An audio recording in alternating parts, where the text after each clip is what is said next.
Salut, c'est Trado, je suis content de vous retrouver pour la mise à jour des zones d'accumulation rationnelle. Alors, petite parenthèse avant de débuter, je vous rappelle que ce format est destiné aux investisseurs de long terme.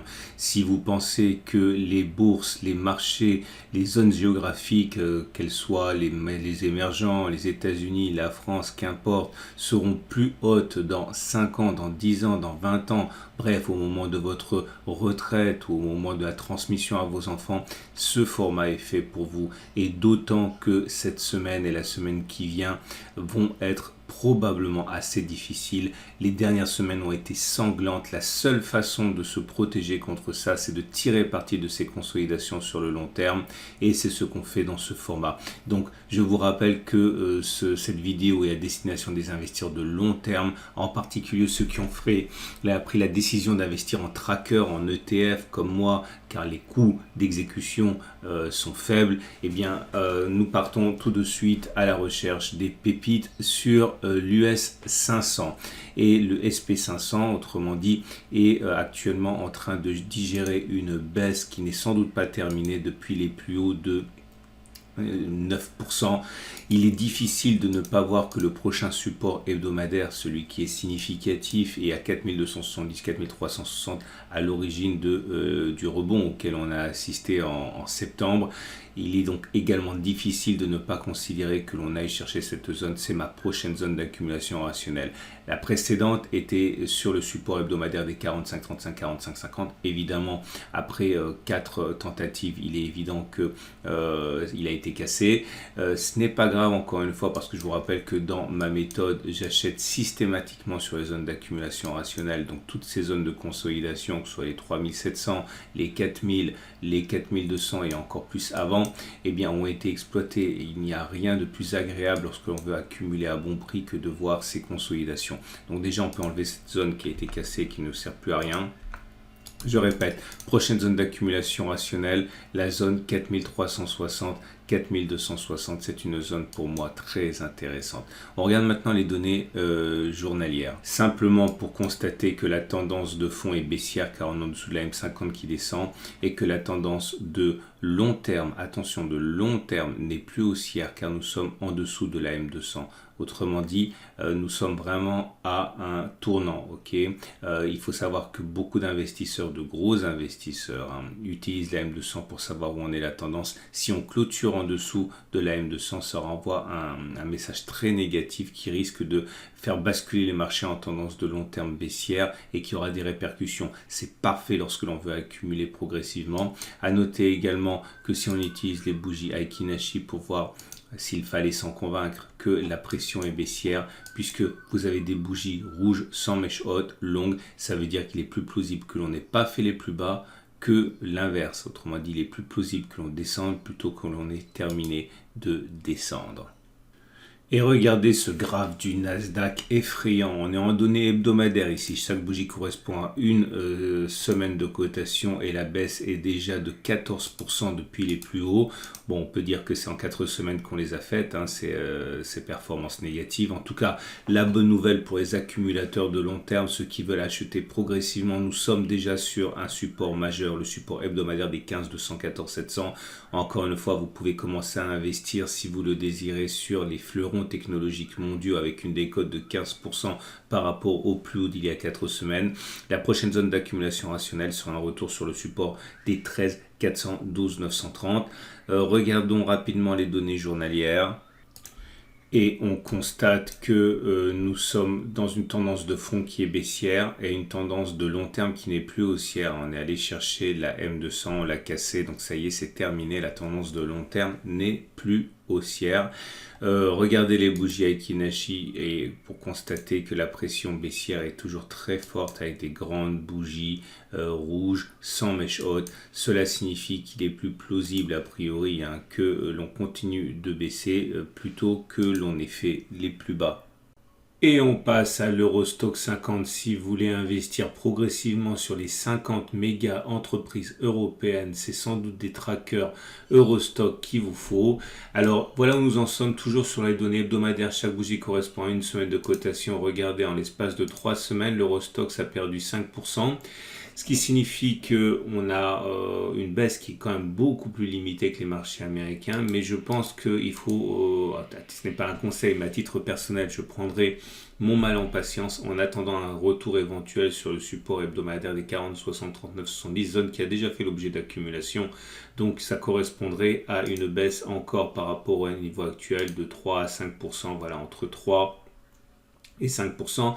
Si cette zone de support hebdomadaire 40, 60, 39, 70 devait être renforcée, la prochaine zone d'accumulation rationnelle sur laquelle je renforcerai celle des 38, 40, 36, 30 qui correspond à 8 à 13%. Donc on peut envisager que par exemple, petite personne, je peux envisager d'investir, d'accumuler 2 fois sur ces niveaux.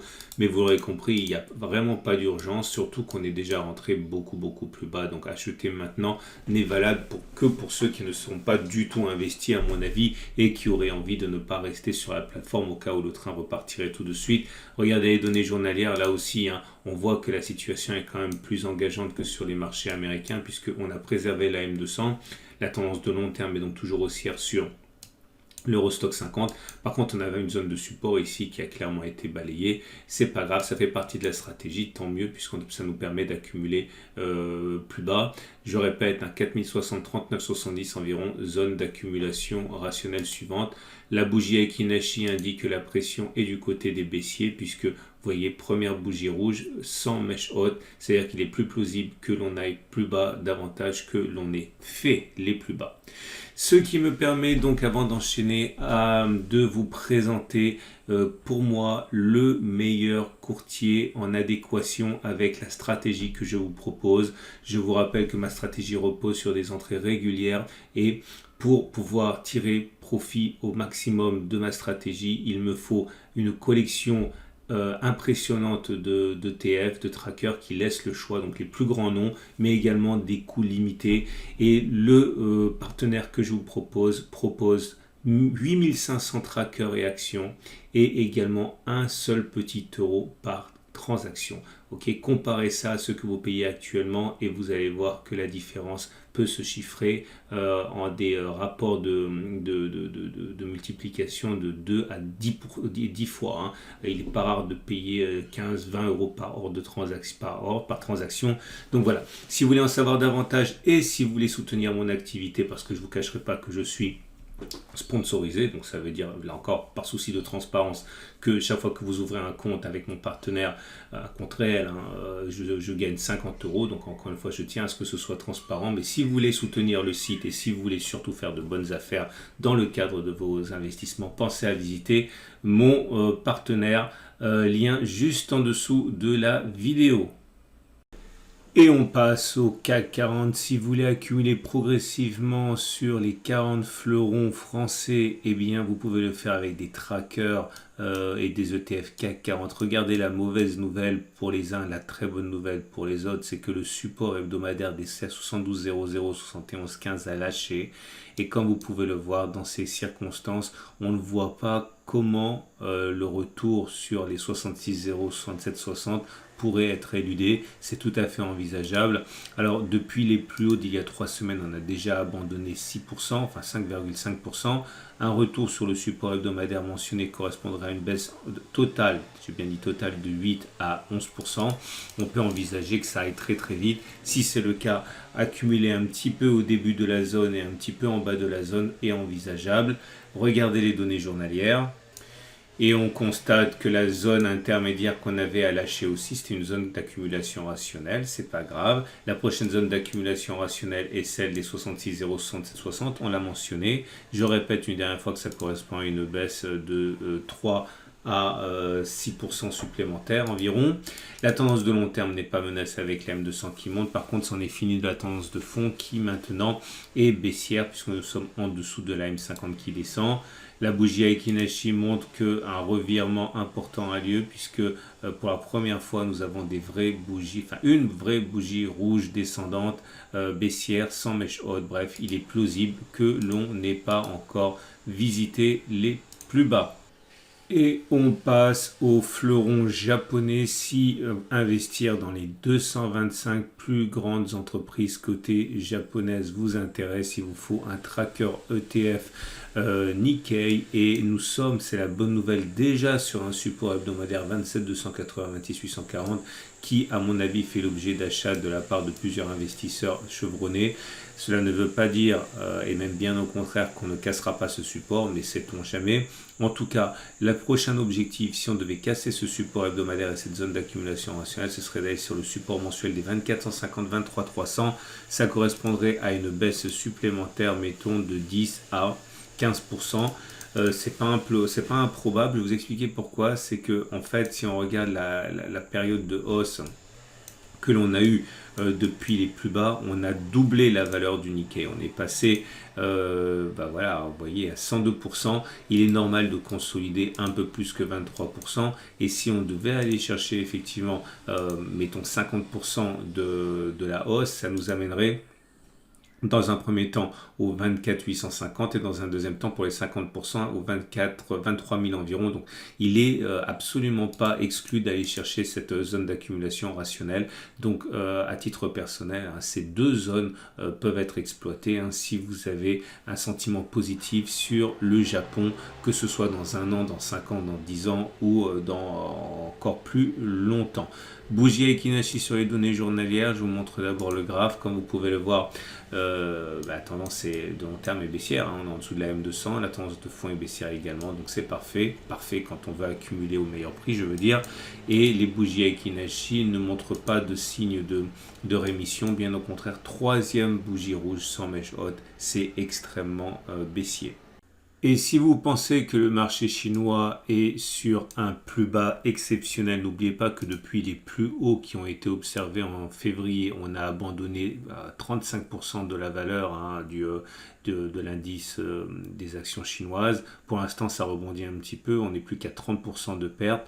Malheureusement, il y a fort à parier pour que la situation globale sur les marchés donne matière à un dernier reflux, un nouveau reflux d'intervenir. Si c'est le cas, le retour sur la zone support hebdomadaire des 85 02 77 13 peut vous intéresser. C'est une bande très très large, donc on peut envisager d'investir et d'accumuler un petit peu tout en haut de la zone grise, puis tout en bas de la zone grise. C'est une zone assez profonde puisque ça correspond en pourcentage à 10% de profondeur. Donc on peut envisager d'investir progressivement. Regardez les données journalières. Et ces données journalières indiquent que la tendance de long terme est baissière et elle l'est depuis très longtemps. Ils sont en dessous de la M200 qui descend. La tendance de fond par contre très neutre car on est au-dessus de la M50. Malheureusement celle-ci descend et ne monte pas. Ça ne change pas grand-chose. Regardez les bougies Ekinashi qui montrent que la pression est haussière. Alors encore une fois, c'est bien dommage parce que les marchés émergents étaient en plein regain de forme. On espère pour ces marchés émergents que la débâcle sur les marchés développés ne fasse pas contagion. C'est une bougie haussière, une bougie avec une pression qui se manifeste par l'absence de mèche basse. En tout cas, l'immédiat ne nous intéresse pas. Ce qui est sûr, c'est qu'une clôture au-dessus de la résistance journalière des 86, 70, 87, 70, soit un retour sur la zone grise nous intéresserait pour renforcer encore, à condition bien sûr qu'on n'ait pas déjà renforcé avant, et je vous avouerai que on a eu l'occasion de renforcer déjà plusieurs fois avant. Je vous rappelle qu'il y a aussi un tracker émergent. Et sur ce tracker émergent, toujours en données hebdomadaires, une bougie égale à une semaine, on voit que la prochaine zone d'accumulation rationnelle est le support hebdo qu'on a déjà testé à moult reprises à 1180, 1210 ici. Autre support, si on va chercher 1160, 1110, normalement je pensais qu'on était vraiment parti pour faire de belles choses sur les marchés émergents et la Chine, mais encore une fois, je le dis pour la quatrième fois, il est rare d'assister à une performance intéressante des émergents lorsque tous les autres indices décrochent. En tout cas, sur les données journalières, on constate que il est inutile de se précipiter.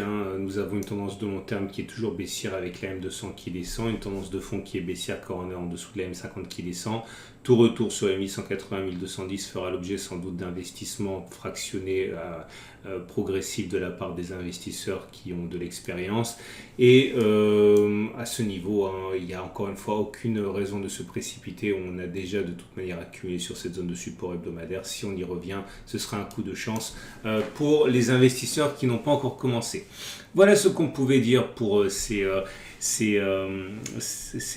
trackers, ces analyses sur l'accumulation rationnelle. Je vous rappelle encore une fois que si vous voulez vous protéger de la baisse actuelle, peut-être que la meilleure façon de le faire, c'est tout simplement d'absorber des unités de tracker pendant que la baisse a lieu, et également que mon partenaire peut vous apporter une solution intéressante si vous voulez chercher un courtier qui soit à la fois vaste dans son offre et économique dans les ordres de transaction. Je vous souhaite une excellente journée. Je vous donne rendez-vous samedi pour la mise à jour, puisque c'est tous les samedis. Je vous rappelle également qu'en vous abonnant à ma chaîne YouTube, vous allez recevoir, enfin je publie lorsqu'on est sur zone d'accumulation rationnelle des messages dans l'onglet communauté de YouTube. Si vous activez la cloche, eh bien vous recevrez en temps réel les messages que je poste lorsqu'on est sur zone d'accumulation rationnelle, ce qui peut vous offrir un service intéressant hein, si vous n'avez pas le temps vous-même d'être constamment sur les marchés au moment où on retourne sur les zones d'accumulation rationnelle. Je vous dis donc à samedi pour la mise à jour et n'oubliez pas d'activer la clochette hein, pour recevoir ces messages directement sur votre portable.